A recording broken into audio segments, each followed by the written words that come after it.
Estátua da Liberdade partiu. A viagem está muito tranquila. Vamos chegar logo. E não era essa a Estátua da Liberdade. É outra. Vamos tentar de novo. Estátua da Liberdade partiu. Parece que agora estamos indo na direção certa. Chegamos. Agora sim, vamos começar. Bom dia, nosso convidado. Não é a primeira vez, hein, Luiz Marques? Bom dia, Luiz Marques. Bom dia, Alberto. Luiz Rocha. Luiz Rocha. Buenas. Bom dia, Luciana. Bom dia, José Eustáquio Diniz Alves. Bom dia. Hoje nós temos dois Luiz, né? Meu pai chamava Luiz também. Ah, é, né? Meu também. Eu tenho um irmão que chama Luiz também. Não sei, mas o meu é Luiz por causa do Luiz Carlos Prestes. Caraca, essas são memórias péssimas, cara. Essa coisa de comunista não tá com nada, hein? Você viu? Ele não aceita a provocação. Ontem eu lembrei, no voto do Barroso, eu lembrei da coluna Prestes. O Barroso ontem tentou fazer uma prestação de contas da Lava Jato durante o voto dele. E quando você pega o espírito do voto dele, quem não está comigo está contra mim, né? Ou seja, quem critica os métodos de combate à corrupção é porque está defendendo a corrupção, era basicamente esse o discurso da coluna Prestes andando pelo Brasil afora, liberalismo, e acabar com a corrupção na porrada e tal. É uma coisa impressionante, como a história se repete.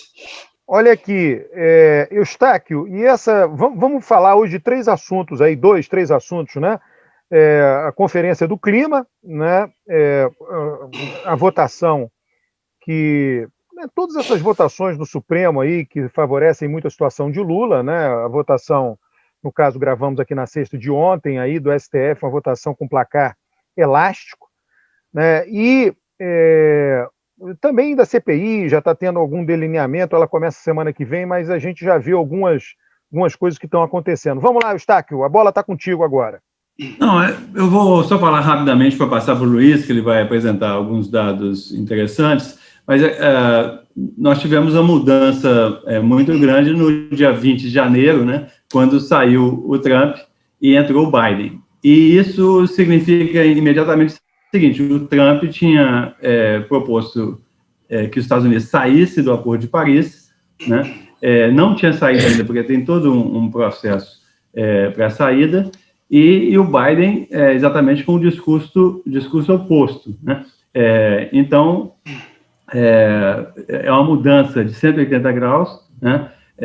Os Estados Unidos entra no sentido mais forte do que até na época do Obama, né? E o Biden convoca essa cúpula dos líderes do clima, né? 40 países que mais emitem gases de efeito estufa, para o Dia da Terra, né? O Dia da Terra é dia 22 de abril, foi criado em 1970, e para a gente lembrar que foi no Dia da Terra, quando o Dia da Terra, essa comemoração estava fazendo 50 anos, né, que o Ricardo Salles fez o famoso discurso de passar a boiada, né? Então, assim, o cara, no Dia da Terra, 50 anos de comemoração do Dia da Terra, ele propõe aproveitar a pandemia para passar a boiada, né? E, então, no 51º, o Biden convoca essa cúpula, né? Em novembro, a gente vai ter a COP26, né? Porque essa cúpula do Biden, ela não está na agenda da ONU, ela foi uma iniciativa dos Estados Unidos. Mas o que tem da ONU oficial é a COP26, que vai acontecer em Glasgow em novembro.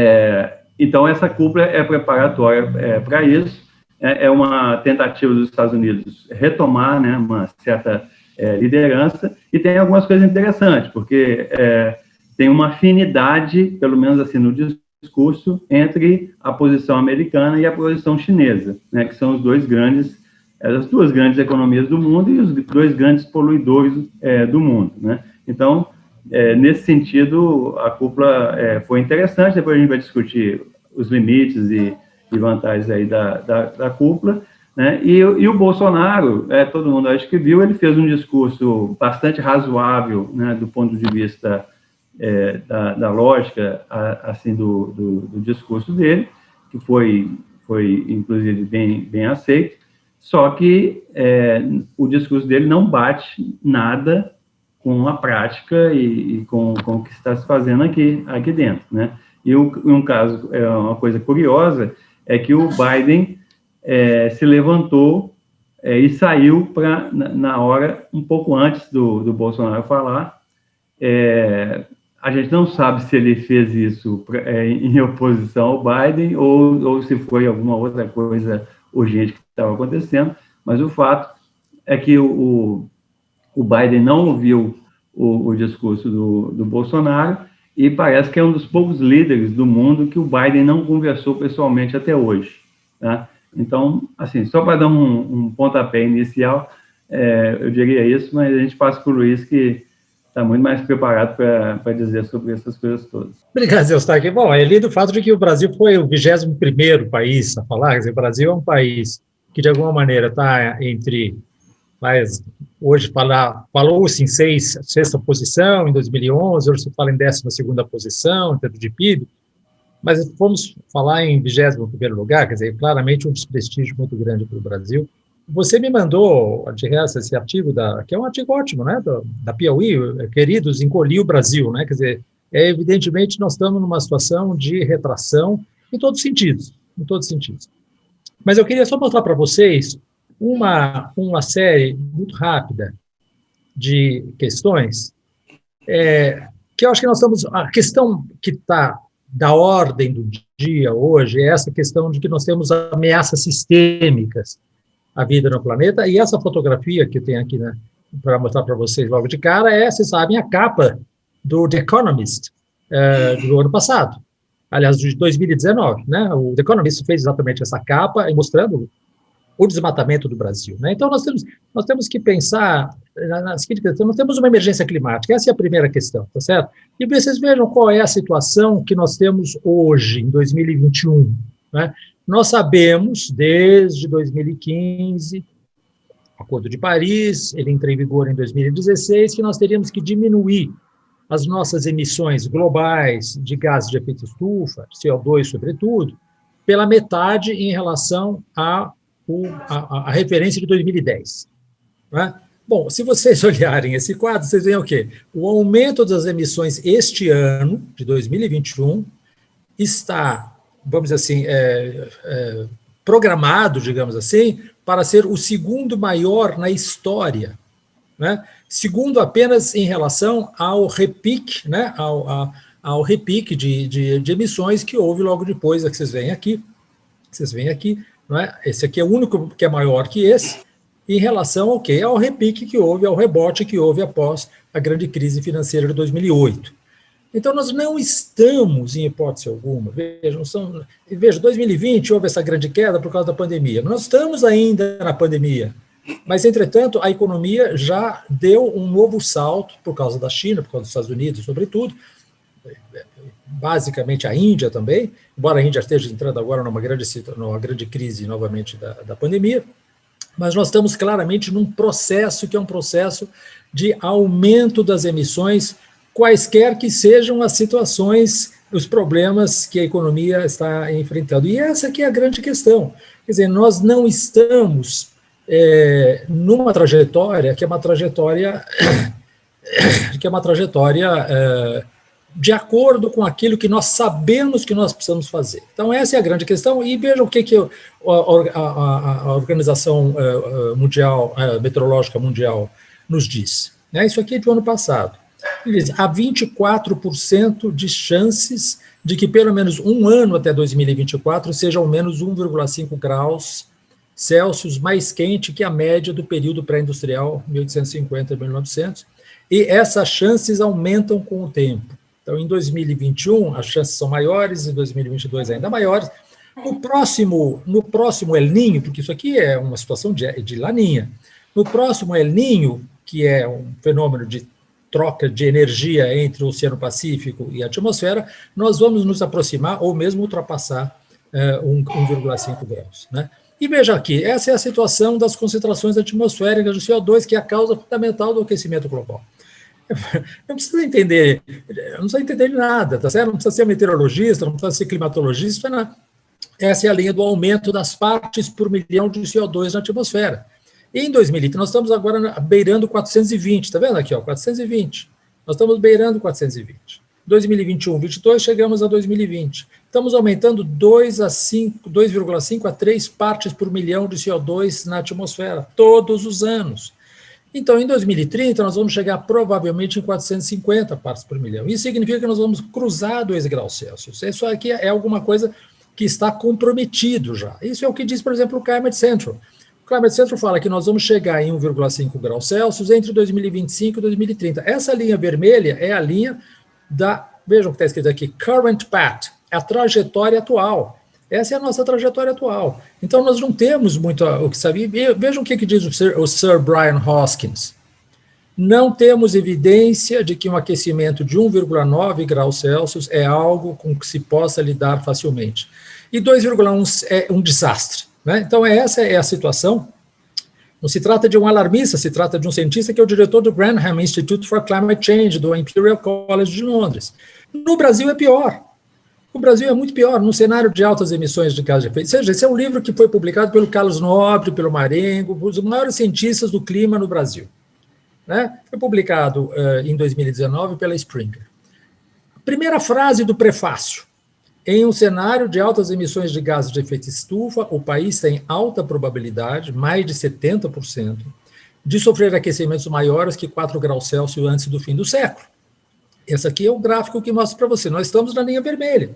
A linha vermelha nos leva que em qualquer cenário, desses 4 cenários, que aqui nós vamos cruzar 2 graus por volta de 2030.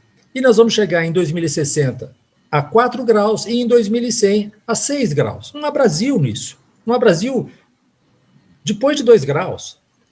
Diz a Sônia Senevirati, num trabalho que foi publicado em 2016 na Nature, ele fala, o limite de 2 graus Celsius das temperaturas médias em relação ao período pré-industrial pode ser cruzado em 2030. Em que 3 lugares? Mediterrâneo, região central do Brasil e nos Estados Unidos, como vocês veem aqui. Esses 3 quadriláteros aqui mostram onde nós vamos atingir. Não estou falando, é claro, do Ártico. O Ártico já atingiu isso há muito tempo. Nas latitudes médias do planeta, são esses 3 lugares onde vamos ter 2 graus Celsius, tá certo? E a perda de biodiversidade é gigantesca. Essa é a segunda ameaça sistêmica que nós temos. Nós estamos em plena 6ª grande extinção em massa de espécies na história da vida no planeta. O Brasil é o país mais megadiverso do mundo. Dos 17 países megadiversos do planeta, o Brasil tem só em espécies vegetais vasculares mais de 16 mil espécies. Né? E 5 dos 17 maiores países são países que estão na bacia amazônica. E, portanto, nós estamos claramente...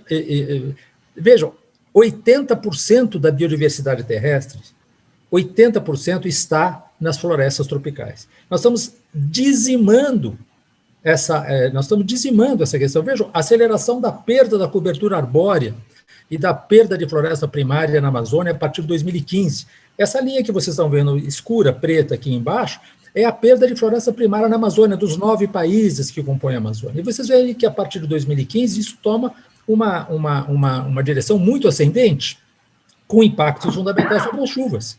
Né? Vocês sabem que a Amazônia é a que traz a umidade para o sul, não é para o sudeste do país e para o sul do país, e mesmo para o sul do continente. Essa umidade que a Amazônia traz é que traz chuvas para Minas Gerais, para São Paulo, para o centro-oeste, para o sul do país, e assim por diante. E veja o declínio do sistema Cantareira desde 2012. Vejam, isso aqui em relação à média histórica. Desde 2012, nós estamos tendo, com exceção de 2015, nós temos sistematicamente déficits de pluviosidade, de precipitação, de chuvas no sistema Cantareira, do qual depende, veja, grande parte, não só de São Paulo, mas também do Rio de Janeiro, e é o grande motor do PIB brasileiro. Nós estamos claramente colocando em crise a viabilidade da agricultura, não estou falando nem de outras coisas, mas a viabilidade da agricultura, que é o carro-chefe da economia do Brasil. Se vocês pensarem em intoxicação e a terceira sistêmica, ameaça sistêmica que nós temos, veja a quantidade de agrotóxicos que o Brasil está fazendo de 1990 a 2017. Depois de 2017 piorou muito, mas vamos pegar até 2017. Veja, o Brasil estava nessa situação, entre 500 gramas e 1 quilo por hectare de uso de agrotóxicos. Nós usávamos em 1990 0,88 quilos por hectare em 1990. Em 2017, nós estamos usando 5,95 quilos por hectare. Não é que aumentou a área, nós estamos por hectare sextuplicando o uso de agrotóxicos. E isso, evidentemente, vai levar a problemas gravíssimos. 2 problemas que eu mostro para vocês. Em primeiro lugar, presença nas fezes humanas de 11 tipos de plástico, por alimentos marinhos e por contato de alimentos com embalagem de processamento. Mais de 50% da população mundial pode ter plástico em suas fezes. Esse é um trabalho que foi publicado na WEG Week, uma grandíssima revista da Universidade de Viena, em 2018. Se vocês pegarem a quantidade de microplástico que está sendo ingerido pelos seres humanos, é um trabalho que foi publicado em 2019, consumo humano de microplásticos. Ingestão pelos norte-americanos, 39 mil a 52 mil partículas por ano, 74 a 121 partículas, se incluída a inalação, e adicionais 90 mil via garrafas PET. E, veja, isso tem uma implicação fundamental. Nós estamos aumentando brutalmente a incidência de câncer no planeta. Em 2008, nós tivemos, isso é um relatório que foi publicado em 2020 pela Organização Mundial da Saúde, né? Em 2008, nós tivemos 12 milhões de pessoas com câncer. Em 2018, 18 milhões. Em 2040, 29 milhões. Né? Vejam só, vejam essa linha como ela é cada vez mais ascendente. Né? E o que falam eles? Eles falam, em 2018, 18,1 milhões de pessoas tiveram câncer e 9,6 milhões morreram de câncer.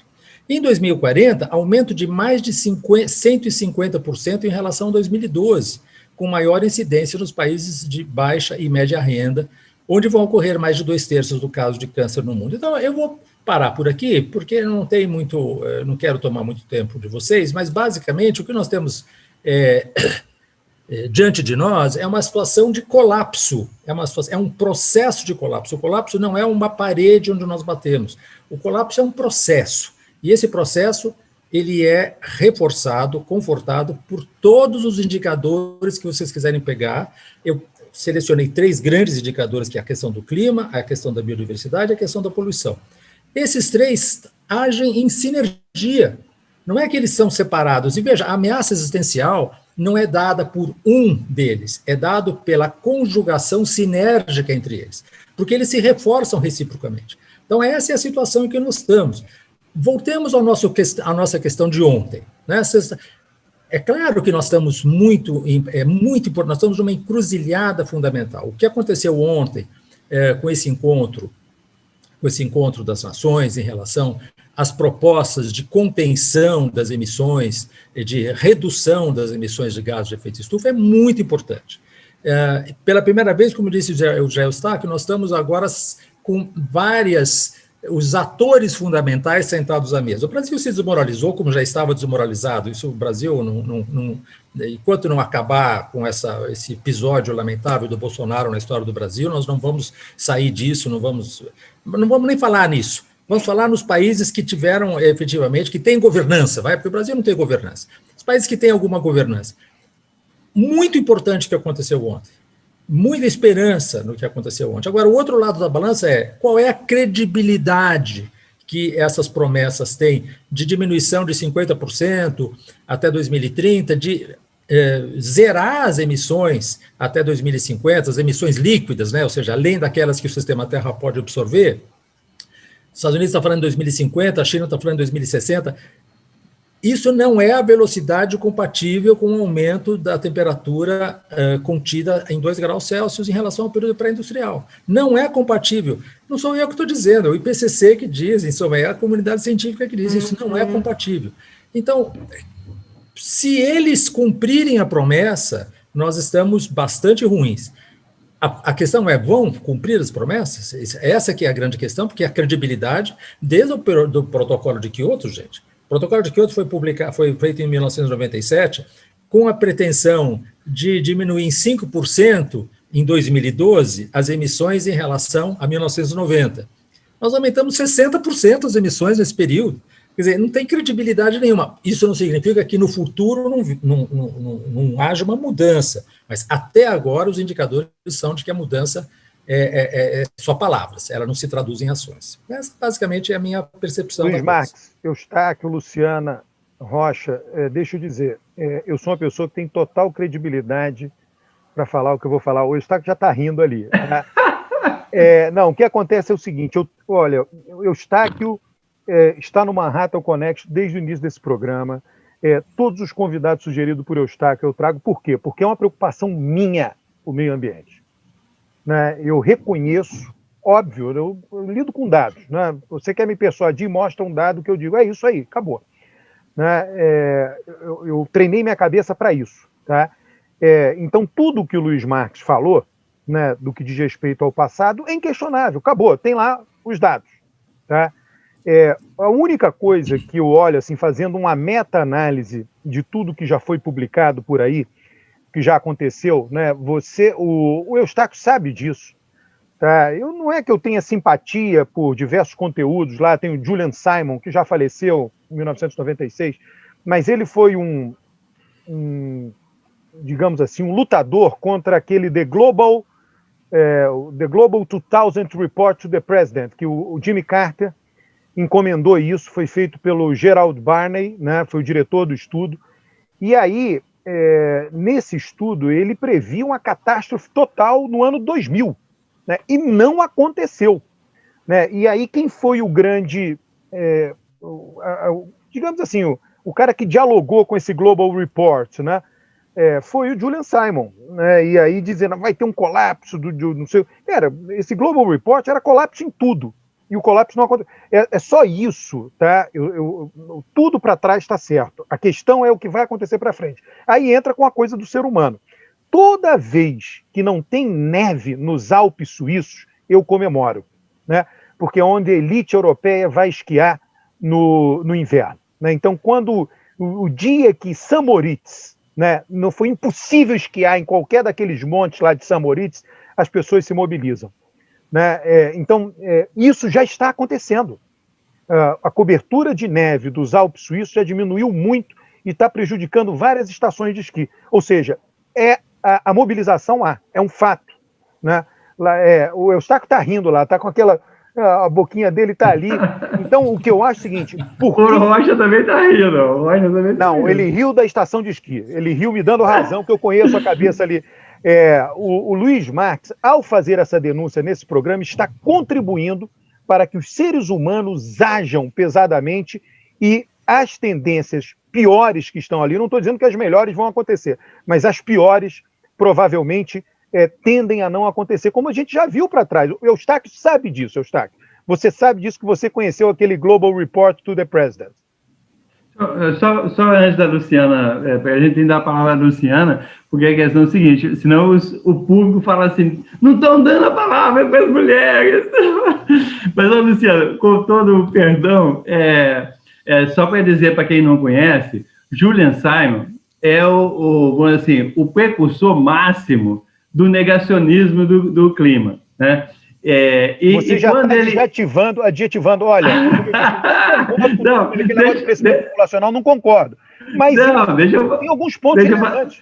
Deixa eu te falar. O que ele estava fazendo, isso que você falou, ele estava combatendo um relatório elaborado por um governo democrata. E o Julian Simon não só republicano, mas como foi um dos assessores principais do Reagan, né? Que defendia o mercado, defendia... Mas aí, você está abandonando os dados para politizar a discussão. Não! Ferrou tudo, ferrou. Aí não tem como. Eu não falei nada em democrata e republicano. Mas assim, a gente tem de contextualizar quem quer ser o herói. Ele é o pai do dinamarquês lá. Meu herói são os dados. Esse Global Report errou. Então, tudo bem.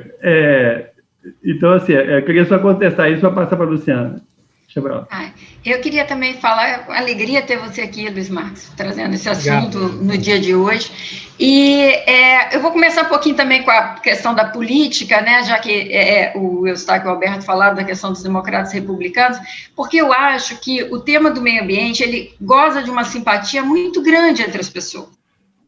Eu acho que a antipatia ou os interesses e tudo mais, eu acho que é segmentado, e essa percepção da discussão ideológica, ela é muito recente, né? Se você pegar, por exemplo, até a década de 60, 70, mesmo nos Estados Unidos, a grande maioria era a favor do meio ambiente, não tinha essa divisão entre republicanos e democratas. Isso é uma coisa recente, e eu acho que, se tem um lado positivo nisso, é que eu acho que a discussão do meio ambiente, contrária ao meio ambiente, veio mais a reboque de uma polarização, tá? Ou seja, ela é consequência da polarização do que ela seja uma justificativa para a polarização. É muito diferente da agenda de costumes. A agenda de costumes, as pessoas têm aquele posicionamento e ficam irritadas contra as questões mais identitárias e vão para o conservadorismo. Eu acho que a do meio ambiente é o contrário. Eu acho que as pessoas são conservadoras e já que se criou essa agenda não global, então a gente compra um pouco, mas não é tão enraizada essa aversão ou questionamento contra o meio ambiente. O que eu acho que tem, sim, é uma postura meio de não responsabilização. Existe um discurso que é propagado, que a ideia vai ter o aquecimento global de qualquer maneira, porque isso acontece, a intervenção do homem é muito pequena neste processo todo. É isso que eles defendem, quem é contra, né? Esse é um argumento que deve ser rebatido com dados, e com os dados que você mostra aí, né? Então, pensando em termos de Brasil, fechando um pouco a questão no Brasil, essa questão, para mim, esse corredor de chuva, eu tenho uma crença que isso pode ter um efeito grande em termos políticos no Brasil, de efeito de político, porque precisa ser político, os dados precisam virar político para virar política pública e para a gente ter mais conservação. Porque quando começa a perceber que no Cantareira está começando a faltar água, quando começa a agricultura, porque ali você pega o filé mignon da agricultura, você começa a perceber que está faltando água ali, aí é a mesma coisa que o Alberto está falando lá dos Alpes Suíços. Começa a mexer no bolso de cada um, começa a mexer na percepção. Aí eles conseguem mais fazer a relação entre causa e consequência. Ou seja, está faltando água, a água está encarecendo porque está faltando chuva porque está desmatando. Esse link precisa ficar muito fortalecido, cada vez mais fortalecido para as pessoas, para que a gente possa chegar. E aí a última coisa que eu falo, e eu volto a falar que eu tinha até mencionado da outra vez que você veio aqui, e que ontem o Bolsonaro chegou a falar. Claro, essa coisa que você falou, o Eustáquio falou, há um discurso enorme, é uma diferença enorme entre o discurso e a prática dele ontem. Mas a ideia do serviço ambiental é uma coisa que eu acredito muito, tá? Por exemplo, eu acompanhei um estudo, né, de uma orientanda minha de mestrado, sobre o caso de Extrema, né, e que eles recebem para manter a mata ciliar, né, do rio, que vai desembocar lá justamente no Cantareira, e tudo mais. E quando a gente fez esse trabalho, os agricultores plantaram por causa de cercaram, falou que o que mais doeu foi cercar a área, porque eles jamais tinham cercado para crescer árvore, muito pelo contrário, tinham cercado para pasto e tudo mais, isso é da cultura deles. E eles sentiram uma dificuldade muito grande, só fizeram por causa do dinheiro. Né, só por causa do dinheiro que foi. E depois eles passaram a ter um processo mais de conscientização. Então, eu chamo atenção para essa importância da conscientização, da relação de causalidade e a importância de incentivo econômico também, para que você tenha um sucesso e consiga bater essas metas a partir do baixo. Então, eu queria um pouco ouvir você a respeito disso e tudo mais. Não sei se o Luiz Rocha não quer falar alguma coisa antes? Deixa eu falar, porque aí eu falo bem pouquinho e você já... Porque eu vou pegar uma carona ali. Para mim, isso aí é o seguinte, se divide entre grana, dinheiro, interesse econômico. Né? Tem até muita gente do campo progressista, no passado eu ouvi usando esse argumento. Os ingleses apodreceram o Tamisa na Revolução Industrial, cresceram, a Inglaterra virou o que ela é hoje e recuperaram o Tamisa, e nós não podemos destruir o nosso meio ambiente aqui para nos tornarmos uma Inglaterra, né? Esse argumento é um horror, mas isso é uma coisa que, para mim, frequenta muito a cabeça das pessoas, né? Essa gente que está aí com dinheiro, querendo fazer investimento e querendo ter retorno, né? Então, o que movimenta isso, essa agenda, é o problema econômico, né? A China não vai reduzir as emissões dela se ela tiver um impacto econômico muito forte no PIB. Isso vai ter que ser mediado e depende muito disso. A outra coisa que pode alterar é a opinião pública. Eu vejo uma dificuldade imensa, porque o Roberto falou, que a Luciana falou, de faltar água nesse corredor de chuva e ter problema na agricultura. Aí as pessoas vão se mobilizar, mas vão se mobilizar por causa dos interesses econômicos, certo? Se faltar gelo lá nos Alpes suíços, as pessoas vão se mobilizar por quê? Por causa dos interesses econômicos. Aquilo ali é uma fonte de renda fantástica, né? Então nós estamos falando sempre dos interesses econômicos. E me preocupa que não há,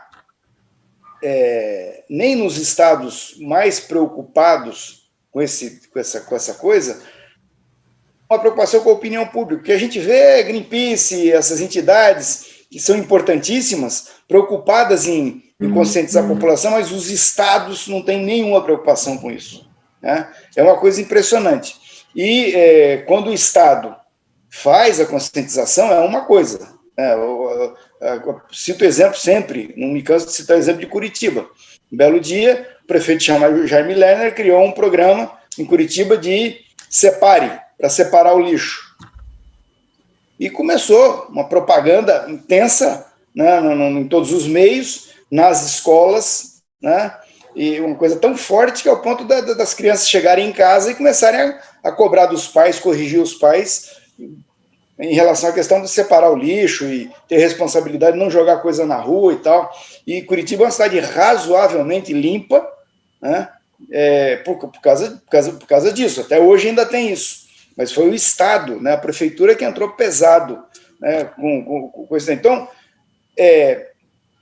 eu olho tudo isso que está sendo discutido e sinto falta, né, da opinião pública, porque a opinião pública move, inclusive, interesses econômicos. Ela consegue barrar interesses econômicos. É a única força que tem no mundo capaz de barrar guerra, interesse econômico, porque os políticos, eles dependem da opinião pública.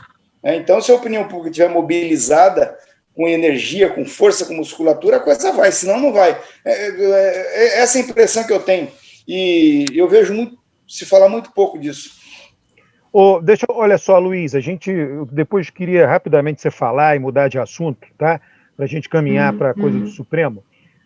Eu queria lembrar o seguinte, o Eustáquio sabe disso. Primeiro, recomendar para todo mundo aquele livro Colapso, do Jared Diamond, absolutamente brilhante, capítulos sobre os países, mostra a Austrália, né, totalmente devastada, mostra como é que o Japão conseguiu preservar. O Japão passou uma experiência de devastação muito antiga. O Japão come peixe porque ele devastou tudo lá, e aí só sobrou peixe. Isso há muitos anos atrás, há séculos atrás, né? Isso tudo está no livro lá do Jared Diamond, tá? E a Greenland, a Groenlândia em inglês é Greenland, terra do verde. Aí ele disse, eu desembarquei lá na Groenlândia, não tinha nenhum verde. Como é que o nome disso aqui é Terra do Verde? Aí ele mostra que já foi verde a Groenlândia, né? E ele chama atenção para o que aconteceu na República Dominicana, com o presidente Joaquim Balaguer, né? Que ele foi presidente várias vezes, foi apelidado lá de Caudilho, faleceu em 2002, mas foi presidente várias vezes. Em 1960, quando ele foi presidente, ele adorava o meio ambiente, preservar o meio ambiente, criou inúmeros parques nacionais na República Dominicana e baniu o incêndio florestal. Ele disse o seguinte, é proibido tocar fogo em floresta. Ele proibiu, simplesmente. Isso está no livro lá do Jared Diamond. Ele proibiu isso. E aquilo, depois o país viu aquilo como um ativo.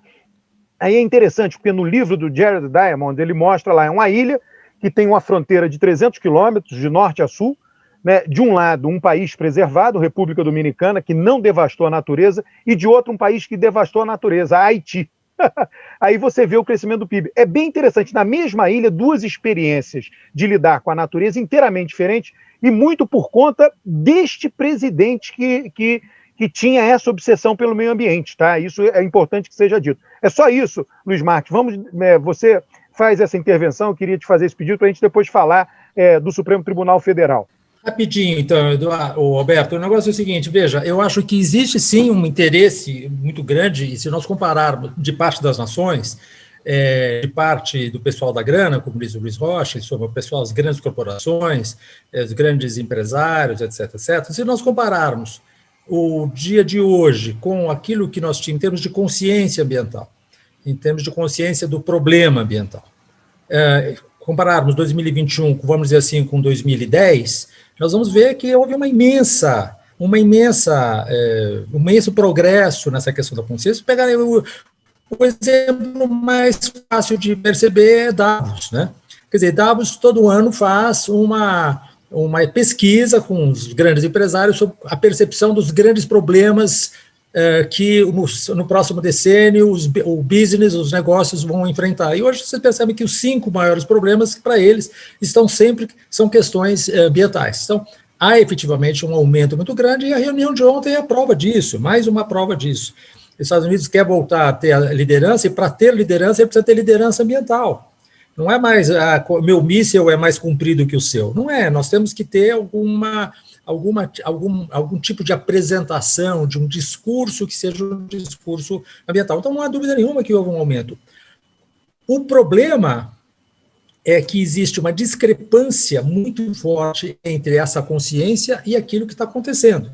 Então, você olha os discursos são realmente cada vez mais consensuais nessa área, tirando excrescências como o Bolsonaro, mas são cada vez mais consensuais, e, de outro lado, vocês têm uma situação que é uma avalanche de dados que nos mostra, na verdade, na melhor das hipóteses, uma desaceleração do processo, mas, em geral, não há reversão do processo. Então, isso que é, a meu ver, a grande questão. E por que nós temos isso? Porque nós temos isso por 2 questões, eu termino aqui.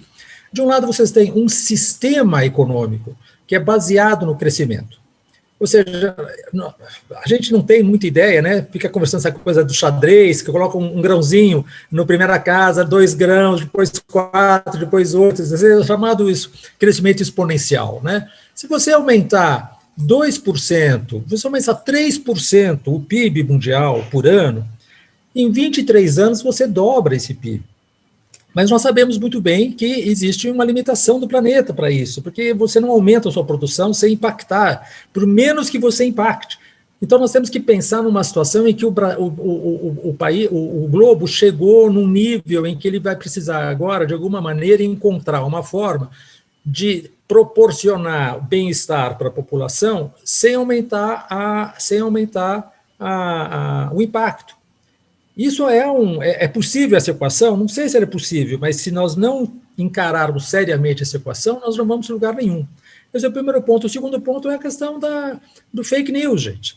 Quer dizer, é evidente que as corporações, isso é um dado também, as corporações estão financiando pesadamente todo o sistema de desinformação, toda a questão do negacionismo climático, etc, etc. Isso não surgiu na cabeça das pessoas por livre, porque caiu o céu, surgiu porque é uma planificação desde os anos 80 para desacreditar, isso já era anterior, desacreditar a questão do cigarro, do DDT, da camada de ozônio, e agora a questão climática, e agora a questão da biodiversidade. Então, existe uma programa, uma agenda do sistema corporativo de falar uma coisa, mas financiar os think tankers, etc., para desinformar a população. A questão da opinião pública vai ser essa, é a questão de como é que nós vamos nos contrapor a essa avalanche de fake news. É um fenômeno novo, na sua escala e na sua sistematicidade. Sempre houve fake news, mas na sua escala, não. Na escala, isso é uma questão muito recente. Então, acho que essa questão é fundamental. Vejam, última frase. Peguem o Fortune, das 500 maiores empresas do mundo. Das 500 maiores empresas do mundo, peguem as 10 maiores do mundo. Dessas 10 maiores do mundo, 7 são de combustíveis fósseis, ou são umbilicalmente ligadas aos combustíveis fósseis. Então, entendeu? Aqui nós temos uma estrutura de poder, né? E essa estrutura de poder faz com que essas grandes corporações, que estão muito fortemente vinculadas umas às outras, não tenham interesse, naturalmente, em acelerar esse processo. O problema é esse. Olha, em se falando em estrutura de poder, o Supremo Tribunal Federal faz parte da estrutura de poder brasileira. E ali, né, Rocha, a insegurança jurídica é total, meu amigo. Total. Ontem, aquela discussão lá entre o Barroso e o Gilmar Mendes, aquilo mostra, né? O Barroso disse assim, olha, quando um tem uma opinião e o outro tem uma opinião contrária, tem que vir um terceiro e dizer o que é que vale. O que é aquilo, Rocha? Me explica o que é aquilo. Um juiz da Suprema Corte dizendo isso. Quer dizer, ele simplesmente disse o que é, infelizmente, é assim que está funcionando o negócio no Brasil, que a justiça é uma questão de opinião. Eu acho, Alberto, que ali, você lembrou um episódio, nós tivemos vários episódios no julgamento de ontem que denunciam, assim, imprecisões, incompreensões que, na minha opinião, eu sou como é que é? Eu posso dizer que eu sou um otimista desesperançado. Eu acho que isso é próprio da nossa democracia com 30 anos, é isso aí. Nós não podemos ficar imaginando que nós vamos ter uma Suprema Corte igual a americana com 30 anos, entendeu? Essa semana eu entrei numa discussão aqui com um cidadão no Facebook, porque o presidente da República vetou uns projetos de um pacote de anticrime, certo? E aquilo altera a questão de uma pessoa poder gravar a outra, né? Sem autorização judicial. E aí começou uma discussão, e aí alguém citou, não, porque nos Estados Unidos esse é o problema. A gente fica pensando no Brasil com a cabeça em Oslo. Não funciona, entendeu? Não dá certo. Nossos problemas são diferentes dos problemas de Oslo. Você tem que pensar o Brasil com a cabeça no Brasil. Mas uma coisa assim que me deixa desconfortável com o Supremo é por que eles não debatem o mesmo tema. Por quê? Tá? Todos os ministros tinham que debater o mesmo tema. O que está em jogo? Está em jogo isto. Cada um fala o que quer, cada um toma uma decisão baseada em algum motivo que não tem nada a ver. Eles não estão debatendo o mesmo tema, nunca debatem o mesmo tema. Eu acho que em algum momento da nossa vida brasileira, nós vamos chegar num ponto, certo, em que talvez acabemos com a transmissão das sessões, porque isso é um problema, né? O que explica o Barroso fazer um discurso de 20 minutos, 20 e tantos minutos, de levantamento, de prestação de contas da Lava Jato, num julgamento em que se discutia se o HC da incompetência criava uma relação de prejudicialidade com o HC da suspeição. É um tema técnico, bem específico, né? Assim, e aí ele faz uma prestação de contas, aquilo só tem uma explicação. Ele quis fazer um discurso para entrar para a história e para falar com a Rede Globo, né? Porque a Rede Globo, à noite, no Jornal Nacional, ela pega lá e tira os extratos do que os ministros falaram, e aí vai aparecer o cara falando que a Lava Jato combateu a corrupção, preservou não sei quantos bilhões e tal, e aí força um outro ministro, que é um ministro de todos eles, o mais togado, né? Assim, o mais juiz deles todos, que é o Lewandowski, se obriga o Lewandowski a pedir a prova de escuta. Você está dizendo que quando eu critico os métodos da Lava Jato, eu estou defendendo a corrupção? Eu não aceito isso, certo? Que é o argumento mais chulo que as pessoas usam para falar mal de quem fala mal da Lava Jato, né? Então, qual é o problema? A Lava Jato promoveu um grande movimento de violação das garantias individuais. Foi em larga escala. Eles gostam de usar a corrupção sistêmica. Eu digo que as violações das garantias individuais na Lava Jato foram sistêmicas, certo? Então, quando você fala isso, o cara fala, não, o Rocha está defendendo a corrupção. Porque é o argumento que ele tem, entendeu? É muito difícil, num país como o Brasil, com a juventude da nossa democracia, você exigir raciocínios sofisticados, né, porque é difícil. As pessoas estão, cada um está de um lado. Ou você está a favor da Lava Jato e contra a corrupção, ou você está contra a Lava Jato e a favor da corrupção. É isso? Ô Rocha, no nosso Supremo Tribunal Federal tem hoje 70 mil processos lá para serem avaliados pelos ministros. Nos Estados Unidos, não, veja só, não quero que o Brasil vire os Estados Unidos, não sou bobo, eu só estou tendo um termo de comparação para a gente entender melhor o Brasil. Eu só menciono os Estados Unidos com um único objetivo, entender melhor o que acontece no Brasil. Nos Estados Unidos, os juízes da Suprema Corte trabalham tempo integral. Eles têm 70 processos na mão deles. Agora, 70. Vou te falar, se você voltar na Constituinte, certo?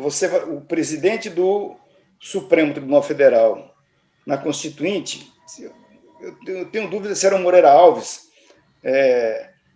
a história conta que ele andava com a pastinha debaixo do braço pelos gabinetes dos constituintes, defendendo os interesses do judiciário.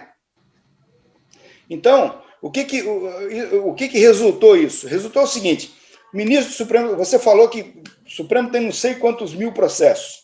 Certo? Bom, se o Supremo tem não sei quantos mil processos, o que um ministro do Supremo Tribunal Federal está fazendo no TSE? O cara já não tem trabalho no Supremo? Por que tem que se meter no TSE? O cara que é ministro do Supremo, ele está no topo da pirâmide, não tem nada mais do que ele. Aí o cara tem 2 ministros do Supremo no TSE. Aí você olha, tem um ministro do Supremo presidindo o CNJ. O cara já não tem trabalho demais no Supremo, o que está fazendo no CNJ? Tudo isso, Alberto, é poder. Certo? Então é o seguinte, os caras saíram ocupando espaço de poder. E abrir mão de espaço de poder não é fácil, entendeu? Então deixar de julgar 70 mil recursos significa abrir mão de poder, né? Então, a Suprema Corte Americana, ela não tem esse viés. Ela tem o poder dela e ela não quer mais. O que acontece é o seguinte, entendeu? Quando eles criam o precedente, todo mundo tem que seguir. E aqui no Brasil, quando você cria o precedente, segue quem quer. Esse aqui é o negócio. E lá, por que são 70? Porque eles debatem todos os temas relacionados com o processo. Agora, Rocha, me diga uma coisa, você falou das transmissões. As transmissões algum dia vão acabar, na sua visão? Porque isso daí é uma loucura completa. Eu acho que, na minha opinião, nós caminhamos para isso, porque isso não tem utilidade nenhuma. Né? Porque é o seguinte, no meu tempo, quando eu fiz direito, a gente não tinha Constituição. Nós trabalhávamos com os códigos. A Constituição era aquela porcaria daquela emenda de 69 que ninguém dava bola para aquilo. Né? Então nós trabalhávamos com... E ninguém sabia nome de Supremo. Tribunal Federal, de ministro Supremo. Eu lembro que um dia eu, estagiário no escritório de advocacia, fiz uma ação de despejo e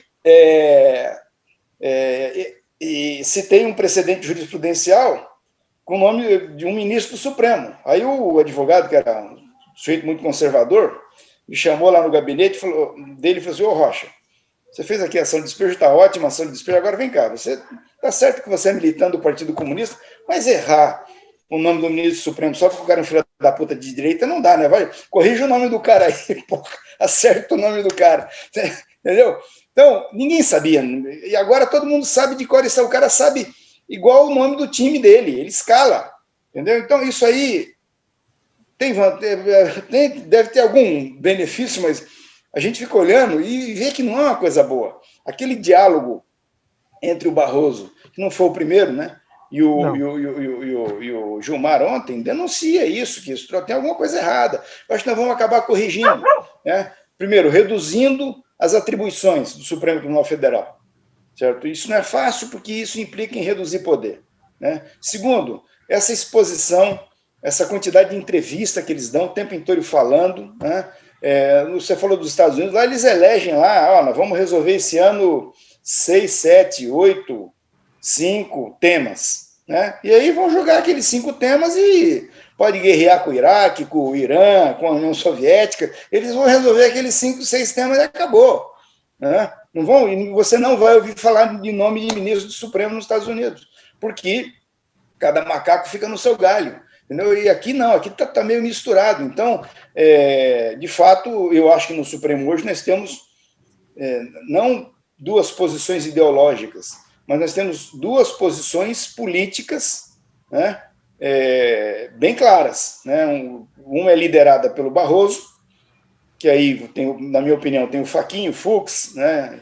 E às vezes o Carmen, Alexandre, Rosa pendem para esse lado, e do outro lado você tem aí Gilmar, Lewandowski, e aí os outros também, de vez em quando, pendem para aquele lado.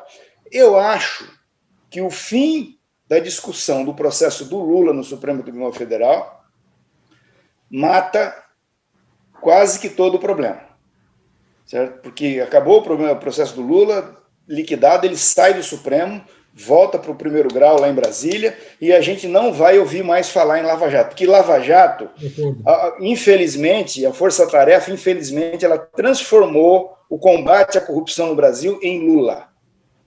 Tá? Foi isso que aconteceu. Então, terminado o assunto do Lula, essa Lava Jato vai cair num esquecimento, como o Joaquim Barbosa, depois de ser o grande herói do Mensalão, ninguém mais ouve falar dele hoje. É mais ou menos isso, entendeu? Assim, a Lava Jato errou, cometeu o erro mortal de transformar o PT numa organização criminosa com o objetivo de caçar o registro do PT e matar o Lula politicamente. Esse foi o objetivo da Lava Jato. E ela errou quando fez isso. Então, por isso eu estou dizendo que nós encerramos um ciclo essa semana, com o fim do processo do Lula na Lava Jato. Tirando o Lula da Lava Jato, a Lava Jato vai desaparecer, né? E com isso também desaparece essa audiência da Rede Globo, porque tira o Lula, que é o grande atrativo da Lava Jato. E começamos um novo ciclo, né? Que aí o Luiz Marques falou dessa coisa que nós estamos vivendo, que não tem nem como conceituar direito, e o objetivo vai ser eliminar isso, tirar da nossa vida esse negócio, e como isso vai ser feito, esse é o ciclo que se inicia agora. Mas, enfim, eu acho que saindo o Lula do palco, né, do palco da Lava Jato, ela tende a desaparecer e nós vamos cuidar de outras coisas, de outros interesses. Então, Rocha, uma pergunta, Rocha, então vamos tirar a Lava Jato, vamos pôr a CPI da pandemia, né? Aonde você acha que vai desaguar essa CPI da pandemia? Eu acho que, na minha opinião, o Bolsonaro está correndo um risco tremendo. Na minha opinião, não dá tempo de você sair da CPI e fazer um impeachment, não vai dar tempo. Mas eu acho que, vamos dizer assim, a centro-direita colocou as suas divisões em campo e ela viu que ou ela tira o Bolsonaro do jogo ou ela dança em 2002, porque o Lula já está lá. Certo? Estou falando Lula, quando eu falo Lula, eu envolvo todo esse espectro de esquerda, né? E já está com ingresso comprado, cadeira reservada e ninguém tira. Certo? Então, esse movimento do Ciro em direção ao DEM, ao centro-direita, é porque ele já viu que não tem como tirar o PT do segundo turno. Não vai tirar, acabou. Então ele tem que tirar o Bolsonaro. E aí eu acho que a CPI, certo, vai ser a ferramenta para eles fazerem o serviço. E o Bolsonaro está completamente exposto na história, completamente exposto. Não tem como, só fez bobagem e se forem apurar vão achar crimes, né, graves contra o povo, né, nessa questão da pandemia. E a escolha do Renan foi... Perdão, Luiz, vai você. Não, era só dizer, o Kassab fez uma declaração semana passada para a Carta Capital, dizendo isso, o segundo turno vai se dar entre o Lula e uma coalizão de centro-direita. E o Bolsonaro nem entraria no segundo turno. Não sei se é excesso de otimismo, mas o que o Luiz Rocha está falando agora é um pouco isso, sim. Mas sabe que eu fiz uma brincadeira com o Alberto, e não dá para brincar com o Alberto, hein? O Alberto pegou o Requião. Você fala um negócio para ele, no outro dia ele publica. Mentira, hein? Eu brinquei com ele o seguinte, olha, eu acho que o vice ideal para o Lula, em 2022, ou para o PT, é alguém do PSD. Certo? Até citei aquele senador da Bahia. PDS. Exatamente, que é uma figura ótima, um cara que tem uma estampa maravilhosa, muito boa, né? E aí o Alberto, meteu no Twitter, Aí eu peguei esse Twitter dele, coloquei num grupo onde eu tô, quase apanhei. Os caras, todo dia eu coloco um vice diferente para o Lula. Eu nunca vi um cara para ter tanta possibilidade de ter um vice diferente. Luciana. Agora, o vice, só antes da Luciana falar, eu acho que o vice tem que ser mulher, né? Dilma. Eu ia falar três coisas rapidinhas. A primeira é a questão das filmagens, né? Que a gente faz história aqui. Eu me lembro na década de 90, quando começaram as filmagens das Assembleias Legislativas, que mudou totalmente o comportamento dos deputados. Eles pouco se importavam para a tribuna e aquilo passou a ter uma importância inacreditável, efeito multiplicador. Então, de fato, assim, se a gente pegar a origem, a gente vê claramente como a possibilidade de ser televisionado, né, eu acho que a escolha do NAN, né, como relator, eu acho que foi uma perda muito grande para o governo, né, porque, lembrando que ele tem um conhecimento inacreditável, uma experiência inacreditável em termos do Senado, e ele tem, inclusive, a questão do filho que é governador. Então, também, isso de alguma maneira vai influenciar o comportamento, e tudo. É um estímulo a mais para que se concentre a responsabilização no governo federal, né? E você viu que ontem Bolsonaro ligou para o filho dele? Bolsonaro ontem ligou para o Renanzinho para pedir interferência junto ao pai. É verdade. Interessante. A situação dele não é boa. Assim, eu acho que para esse setor de centro-direita não teria pessoa melhor para relatar essa CPI do que o Renan Calheiros. Isso aí foi uma luva na mão, né? E esse Aziz na presidência. Assim, primeiro, são pessoas destemidas, não tem medo de nada, certo? Não vai ter... Pode colocar um tenente e um sargento com um jipe lá na frente, não vai rolar, eles vão fazer o que eles tiverem que fazer, acabou. O Renan não cumpre decisão do STF, hein? Lembrando, né? Se lembra? Sabe? Então é o seguinte, o jogo, acho que o jogo mudou, certo? O Bolsonaro já não está lutando contra... eu digo o seguinte, quando você tem o Lula preso em Curitiba e vai para a eleição presidencial, você tinha um PT o tempo todo reativo, porque não tinha outra coisa a fazer senão reagir, e reagir rosnando, mordendo, batendo até sangrar. Eu me lembro que as pessoas falavam, o Lula está muito radical. Eu falei, olha, o cara está preso, como é que você quer que ele seja o quê? Então, era muito reativo. Agora, você vai passar a ter um PT mais propositivo, mais sofisticado, mais fazendo o jogo político, entendeu? E que se soma esse renascimento do Renan, que é um setor muito importante do MDB, que é um setor construtivo, propositivo, né? Esse pronunciamento do Kassab já é um sinal de que é um outro jogo, não é mais aquele jogo do Lula preso.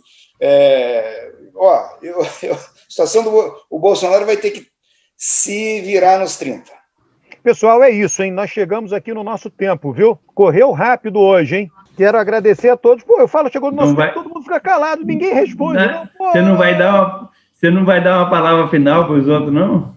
Não, vou dar, mas os outros, cara, olha, você fica falando, deixa a Luciana falar, cara, tem que entrar, tem que tentar falar, isso aqui é guerra. Eu abro mão da minha despedida, já me despeço pro Luiz Marques e para a Luciana terminar. Eu abro para o Luiz também, nosso convidado. Vai lá, Luiz. Não, eu não sei nem o que dizer, mas eu fico muito grato aí pelo convite. Se vocês me convidarem 1000 vezes, eu virei 1000 vezes. Agora, a questão, me parece, para terminar com a questão do CPI, me parece o seguinte, quer dizer, e do judiciário, como a gente bem sabe, a política detesta o vácuo, tá certo? Então, na medida em que houve uma coligação da direita contra o PT, e o PT fez tantos erros que, de alguma maneira, provocou essa coligação, houve uma espécie de, vamos dizer assim, de debilitação da hegemonia política na esfera do político. E aí o judiciário entra. Porque não, se você facilitar, é como diz o Alberto, você tem que tentar entrar, tá certo? E quando há uma retração do sistema político, o judiciário entrou. Eu acho que o Rocha tem toda a razão, quer dizer, terminando esse episódio, o judiciário vai, de alguma maneira, perder muito a manchete, né?